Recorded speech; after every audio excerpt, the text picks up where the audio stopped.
What's going on, y'all? I'm just coming on here and giving y'all my picks for UFC 324, which is coming up in a couple weeks. I'm real excited. I know y'all are excited. And yeah, in a couple weeks, we're going to be seeing the end of this long fucking 6-week break that the UFC has gone on. And I'm real excited for that because, I started my channel in the middle of that big break, and I really had to think hard about different stuff to talk about. And it's going to be a lot easier to have stuff to talk about once these fights start rolling in. I'm going to be giving my predictions, breakdowns. I'm especially excited for certain fights like Strickland versus Hernandez. That's going to be a really fucking good banger. I'm really excited for that fight. I'm probably just going to make my own separate video just for that fight, just breaking it down. And yeah, I'm excited, man. But let's just get into the picks. So I'm just going to be talking about the main card here. So let's start off with Gene Silva, Arnold Allen, guys. This is a very, very high-level fight. Arguably one of the highest-level fights on this entire card. Maybe besides, like, O'Malley, Yadong. Honestly, higher level than Justin Gaethje, Paddy Pimblett, in my opinion, if I'm being honest. Both these guys are extremely fast. That's the first thing I'm going to get out of the way. These guys are the only two guys who can match each other in their entire division on speed. And yeah, you see Arnold Allen and Gene Silva, respectively, they're just constantly speed-mogging their opponents. They always have the advantage in hand speed, so I think it's going to be pretty even in this respect when they fight each other. But I'm going to be picking Gene Silva in this fight. I just think that there are certain things to Arnold Allen's game that I just don't feel confident enough to be able to beat Gene Silva. Yes, he's got pretty decent power, but it's not like one-shot KO pop. He definitely doesn't have the type of power that Diego Lopez does, and I don't think that he's big enough or kind of got the wrestling fundamentals. He's well-rounded, but I don't think he can kind of be able to do what Diego Lopez did, which is like just scoop him up, double leg him, and then just rain elbows from the top. I feel like, first of all, Gene Silva's probably fixed that. He's probably at least worked on his get-ups a little bit better. And also, I just feel like Gene Silva, like, I feel like he's like a little bit more matched in size with Arnold Allen compared to like a bigger featherweight, which is Diego Lopez. And I just feel like Gene Silva would probably be able to get up from bottom if he even gets taken down. He can probably threaten submissions as well. He has pretty decent jiu-jitsu. We saw him get Bryce Mitchell in that ninja choke. He's got some submissions. Obviously, we haven't seen too much of it yet, but at a high level, which is what I mean to say. But overall, this is going to be a good fight. It's going to be a scrap. I think it's going to be fireworks, man. I also feel like Arnold Allen, obviously, like I was saying, he doesn't have the biggest power. Like, when he finished Dan Hooker, he put together big, like, long combinations and hit Dan Hooker so many times before he, like, got the TKO. And it wasn't anything, like, super spectacular. And yeah, man, I think that Gene Silva, he's also got the frame. Like, he's got this Volkanovski type build where he's kind of shorter, but he's got long arms, and he's got this, like, okay, I know that it actually says that Arnold Allen has a longer reach. I genuinely don't believe that. I feel like Gene Silva's got pretty fucking long arms, and I feel like these measurements aren't that accurate. We always see Gene Silva, like, kind of reach out, and he's able to frame off of his opponent's engaged distance just by reaching out his arms, and he can kind of like teep his opponents in the head, like we saw him do multiple times against Diego Lopez, which is really impressive because Lopez is a lot taller than he is. And I feel like just he's got these different weapons which are super unorthodox and weird. And Arnold Allen is pretty aggressive. He comes forward a lot, and I feel like he's tough, but I don't know if he's as tough as Lopez in terms of just pure durability and ability to take punches. I feel like he's got more mileage than Lopez, and I feel like Gene Silva's probably going to be able to put him out. I'm picking Gene Silva by like round 2 or 3 KO. But let's move on to Waldo Cortez Acosta versus Derek Lewis, guys. Okay, so here's the thing about this fight. Derek Lewis always has this weird fucking like fluky ability to knock out anyone in the heavyweight division, even if they're elite, bro. Like, unless it's like a Tom Aspinall or like unless it's like Alex Pereira moving up to heavyweight. Dude, I genuinely, like, anyone he fights, even if it's in the top 5, he's gonna have this weirdly large chance of KOing them just by a big fucking stupid ass punch, bro. And like, I love D-Lew, man. I love Derek Lewis, but it's just funny. So that's why it's such a pain in the ass to predict these fights. But like, I don't know. Okay. So yeah, I guess I see this fight going 2 ways. It's either Waldo Cortez Acosta, like, dancing around the outside for the first couple rounds, teeping, jabbing, just kind of fighting at range and kind of schooling Derek Lewis a little bit on the feet. and then maybe finding a TKO just based on volume in the third round and overwhelming him, or just making a pretty decisive win just based on decision, maybe like a 3-0, 30-27 type of thing, or Derek Lewis chins him in like round 2 or 3. I'm going to very tentatively pick Waldo Cortez Acosta to win the fight. He's obviously more skilled. He's faster than Derek Lewis by a good margin, and he's got pretty decent power. We saw him KO, we've seen him KO a good amount of people in his past couple fights. He's coming off that, I believe it's the Ante Delijo win, which he looked pretty good, man. This guy's like he's so like unassuming. He seems so like just like a blob heavyweight that's not elite at all. He's got some speed. He's got some boxing skill, dude. And I think it's time to admit that.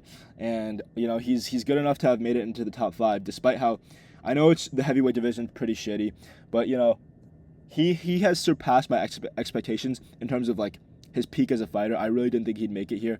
And I'm going to pick him to beat Derek Lewis, just because I feel like he's got more avenues to kind of win. I think that he can either make it to decision in an elusive, like, boring kind of way, or he might be able to find a finish on Derek Lewis, because Derek Lewis also has kind of a sus chin. But, yeah, I just think he has more avenues of winning this fight. But it's hard to break down, bro, because, like, honestly, if Derek Lewis gets a KO, I totally won't be surprised. But let's move on to Sean O'Malley versus Song Yadong, guys. Amazing fight. I really like it.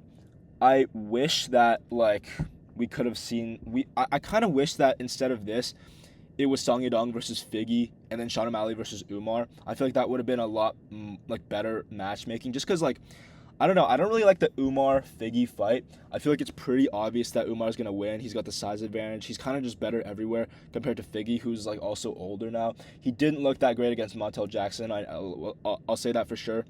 And I think that, yeah, I don't know. I just wish they kind of mixed up the matches, the fights a little bit better. But I'm not mad. I think this fight especially is pretty decent. I like it. I'm picking Sean O'Malley to win against Song Yadong. Song Yadong's very tough. He's very durable. He can take shots, which is why I don't think Sean O'Malley is going to knock out Song Yadong. And also, I've talked about this in my past videos. I think Sean O'Malley's KO ability is a little bit overblown. Obviously, he's still one of the most dangerous guys at bantamweight. But I just feel like people are saying, like, oh, Sean O'Malley he just needs that one punch and he's going to knock you out. And I guess, like, sure, like, but, like, we saw that against Aljo, who, first of all, if we really want to be honest, like, it was a little bit of an early stoppage against Aljo. Aljo was kind of just, like, struggling on the ground. He was kind of, like, trying to land some up kick. He was like, rolling. Dude, he had rolled to on all fours from his back by the time the bell rung and the fight stopped. Like, he was kind of getting up, or he was in the process of getting up when Sean O'Malley was, like, raining down those hammer fists. And besides that, like, we haven't seen him KO anyone. Like, we saw him take Merab to a boring decision, which he lost. We saw him get schooled by Merab in his last fight. And he's just taken the past 6 months off. I don't know. I feel like Sean O'Malley's KO ability is a little bit overrated at a high level. But I'm still going to pick him. I think that Song Yadong's very fast. I think that Song Yadong, like, he could, in theory, maybe KO O'Malley as well. I just feel like O'Malley's pretty tough. He's got a pretty decent chin on him too, so I don't really see that happening. I think the most likely scenario is Sean O'Malley just outstrikes Song Yadong. He probably gets taken down a few times. Song Yadong has pretty decent offensive grappling. Not the best, not the most elite, but good enough for someone like Sean O'Malley who, if I'm being honest, his takedown defense isn't the best. I know he got taken down by Merab, and Merab is a good grappler, and a lot of it is due to Merab just being so strong. But in general, I think Song Yadong is stronger than O'Malley. I mean, like, the guy's a little fucking, like, ball of muscle, bro. Sean O'Malley's a long, lanky dude.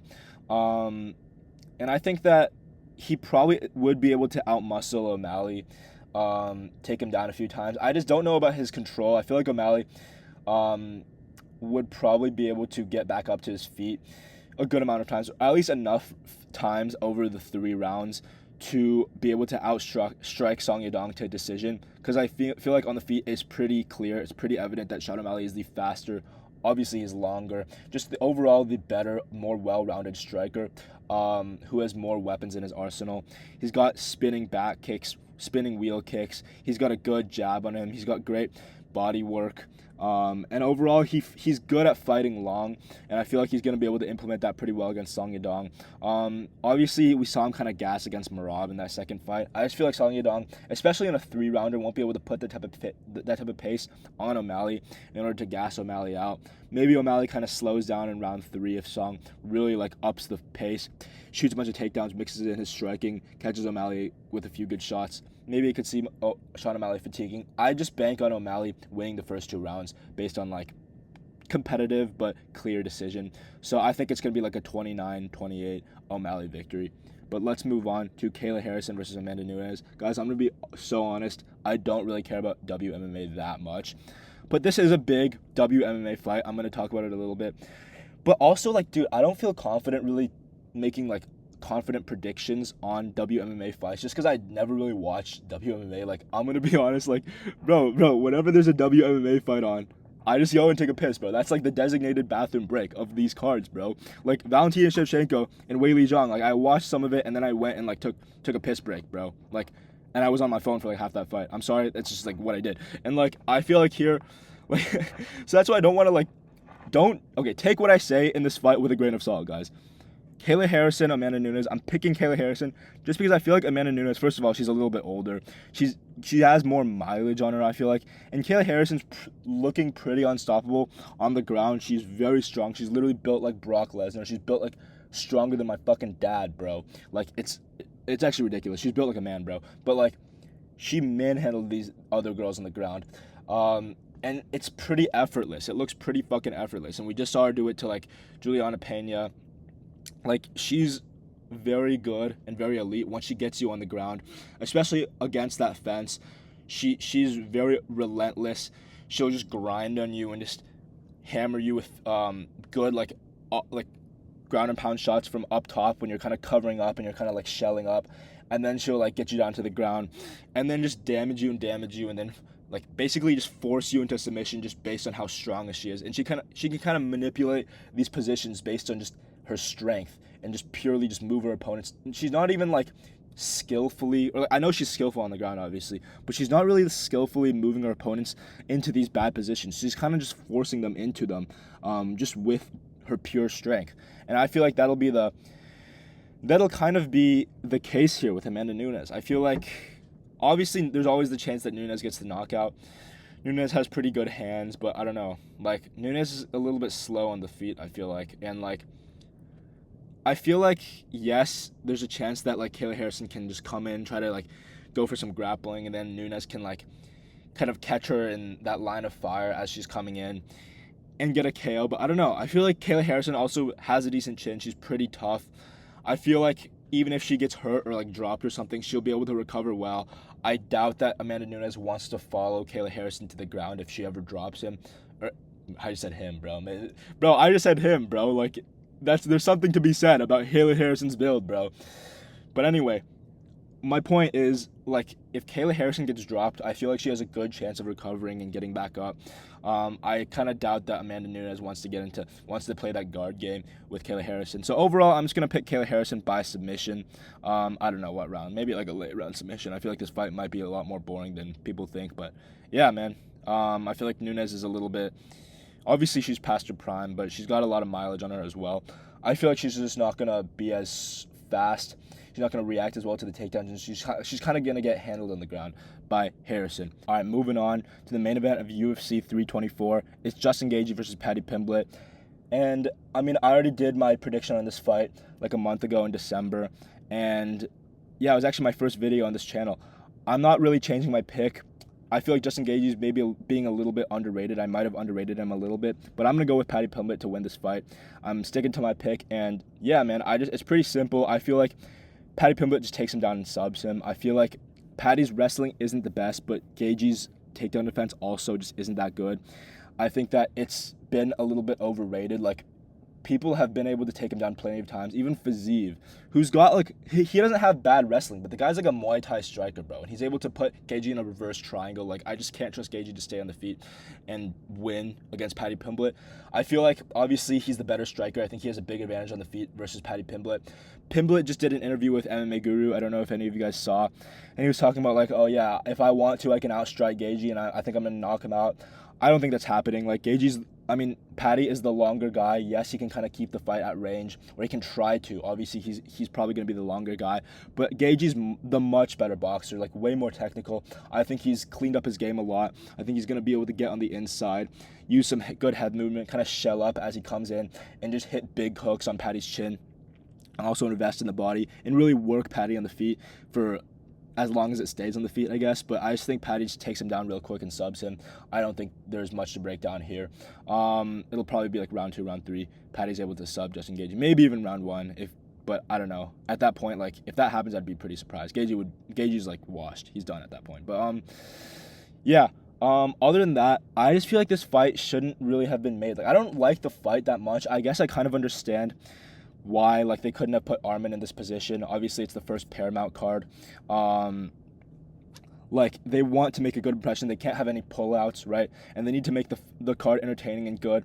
And Arman, like, he's a bit of a crash out, right? Like, he headbutts Dan Hooker at the weigh-ins. He crashes out and brawls with a fan in his walkout at UFC 300. It's not the best look. But, dude, like, there's always the chance that Ilia Topuria has to vacate his belt, and the winner of this fight ends up being the undisputed champion, just gets upgraded. And at that point, I would just feel so uncomfortable just calling either of these guys the undisputed champion at lightweight when there's like 3 or 4 guys that I just know are better. Like, I know that Charles Oliveira is better than both these guys. I know that Max Holloway is better than both these guys. I know that Arman Tsarukyan is better than both these guys. And I know that Ilia Topuria is clearly better than both these guys. So either of these guys being the champion of the division makes me like, it feels so weird. Like, I hate it. But, you know, it is what it is. It's going to be a fun scrap, I guess.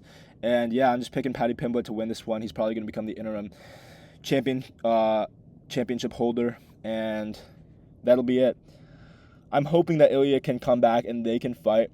Although, I do have one thing to say. One more thing is that I just feel like Paddy Pimblett, I feel like the intrigue behind Paddy Pimblett, like, yes, he's a good, like, loudmouth.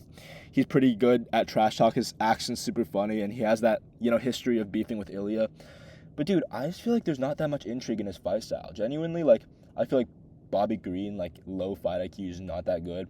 The win over Bobby Green isn't that great. And then your best win is, like, Michael Chandler, who's dog shit. Like, I don't know. I feel like the hype behind Paddy Pimblett is a little bit overblown. And, yeah, I'd be much more interested in Arman versus Ilia. I'm sure that a lot of other people would agree with me, but there's also a ton of people who would love to see Paddy Pimblett versus Ilia Topuria just because of, you know, they're both undefeated. They both got that plot armor. The UFC loves both of them, and they've got history, right? That would be fun, and that's probably what's going to happen.